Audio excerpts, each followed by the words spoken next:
Est-ce qu'il y a un univers des âmes compartimenté avec des sphères qui fait que les âmes unifiées ne se mélangent pas avec d'autres âmes qui ne sont pas conscientes? Non, les âmes unifiées peuvent regarder toutes les âmes qui ne sont pas unifiées ou qui sont encore dans le procédé d'unification.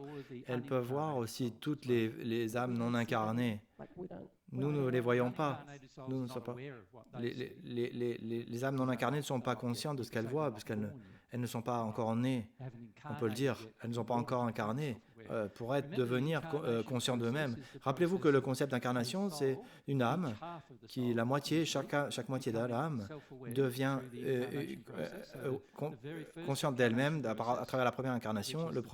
Première incarnation, le procédé d'incarnation qui arrive à la conception, c'est la première partie de la conscience de l'âme.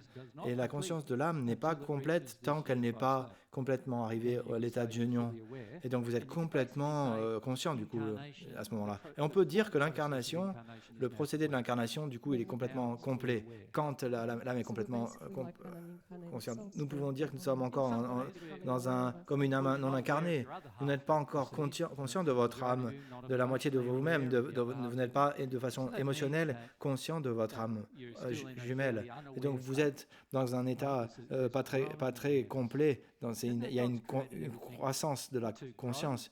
Et il y a des choses qui vont faire que vous allez vous développer, et ça va arriver parce que par rapport au principe de croissance, et Dieu l'a créé comme ça, que vous ayez l'expérience de grandir, et l'expérience d'apprendre, et l'expérience de la détermination personnelle, et toutes ces choses qui sont des dons de Dieu que Dieu vous donne et vous offre. Et nous les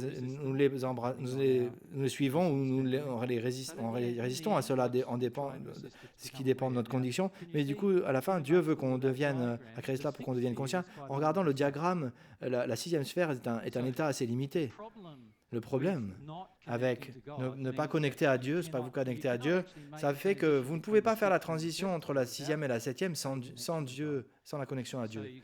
Donc, du coup, vous pouvez voir que la connexion à Dieu devient extrêmement importante pour être conscient après ce stade de la sixième sphère. Les esprits de la sixième sphère, ils ont du coup ils ont peu de conscience quand on leur parle. Ils ne pensent pas qu'ils en ont pas beaucoup. Souvent, ils ont un sentiment que je sais beaucoup de choses. Et sûrement, ils savent beaucoup de choses que la plupart des gens sur Terre savent, mais il y en a fois 1000, même 1000 fois plus. Mais de la perspective de Dieu, ils sont toujours dans un état de non-conscience parce qu'ils ne sont pas conscients de Dieu. Donc ils sont dans un état non-conscient à propos de l'univers.